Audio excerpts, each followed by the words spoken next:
I want to bring in Dr. David Winter from Baylor Scott & White Health to help me answer more of your questions. Dr. Winter, good morning. Good to see you. Good morning, Sonia. Good to see you. So my first question is on behalf of pregnant women because they want to know what should they look for carefully at this point. Things have changed so much in terms of guidelines, hospital rules. Maybe you've got women who are in their first trimester just now, or is there any new evidence of vertical transmission? What can you tell us for them? Yeah, let me put this in perspective. There are 175 million births every year in the world. And there's been a handful of cases where the kid got it. A handful. In fact, 8 cases have been reported. 7 of those did fine. 1 was sick for 3 weeks, and that child went home. So the fact that you're not likely to transfer the virus to your children is very, very important to know.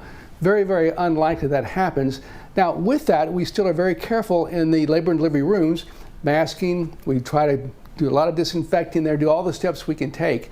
But we even allow, though, a spouse or designated significant other to come in to the room if they want to come in. So we think it's very, very safe for pregnant women. Very few cases in the world, so please be reassured about that. Okay, I've got a question for you from Deidre. Is it now safe to go to the dentist? She says, I have canceled and rescheduled my appointment 3 times.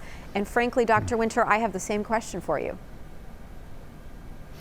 Yeah, it's a concerning thing. I mean, you are right there in the face of the dentist and vice versa. So I'd be concerned about that. Now, if you need to go, if it's something important, you got a sick tooth, an infected tooth, you may need to go, and hopefully you'll find out everyone wears a mask. There's no one in the waiting room. You come in one at a time. They disinfect a lot there. If you do all the right things, they can have a low incidence of that. But yeah, if it's elective stuff, if you can put that off, not a bad idea. The dentists are saying, we are safe, please come in, and you'll have to just talk to your dentist about that. I encourage you to call and ask, what are you doing to help prevent the spread of this virus? Yeah, that's a good point, and they're certainly equipped for those emergency situations. Our next question is from Tala, who says, my husband is a funeral director and he comes in contact with deceased people who died from COVID-19. Will you verify if the virus is still there or not after a person dies? So basically, can someone be exposed to the virus after the death of a loved one?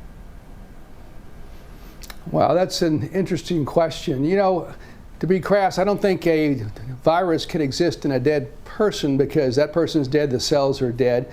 But it makes sense, like all of us at work, when we are around people, wear a mask, wash and disinfect, and be careful about that. But I don't think that's going to be a concern. No reported cases of that yet. I looked yesterday in the literature. Nothing's come up about that. Okay, good to know. And this one from John. He says, I donate blood every 3 months. Last donation came back negative for antibodies.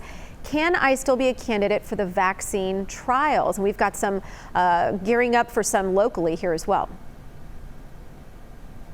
Indeed, you can. We're looking for that right now. We plan to start a trial in August at Baylor, so we're looking for people to join that. We need people to volunteer. This vaccine is a big promise, but it needs to be tested. We're in phase 3 now with 6 different companies. Phase 1, is it safe? Yes. Phase 2, what's the dose? We've got that answered. Phase 3, does it really, really work? So we need a lot of volunteers for phase 3, which will start up next month. All right, this question's from my mom. She has not left the house since late February, but she has type 2 diabetes. So she's worried about going out eventually to get her flu shot. And I know a lot of parents are thinking ahead to this because we got flu season coming up in the fall. We got kids going back to school eventually at some point. So tell us about, the risk associated with going out and getting the flu shot or not getting it. Yeah, first, I think it's very important to get a flu shot this year, more important than any other year. You don't want that in the mix.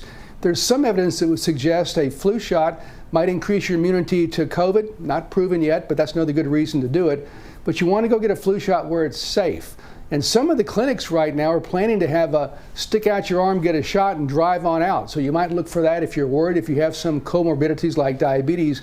But I encourage everyone to consider a flu shot this year. Very important, more important than it ever was before.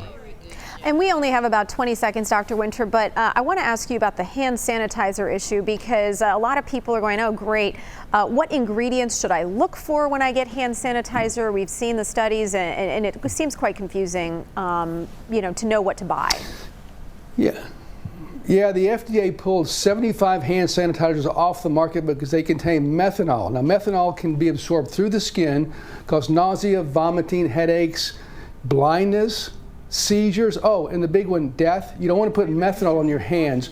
All these came from 6 different companies in Mexico. So if your hand sanitizer says, like this one, made in the USA or any other country in the world, you're fine. If it's made in Mexico, go to the FDA website. They've got all 75 listed. If that's yours, then throw it away because those do contain methanol. Yeah, and to be clear, ethanol is okay. Methanol with an M is not okay. All right, Dr. Winter. You got it. Thank M is you. bad. Thank you so much. Good to see you. Thank you very much.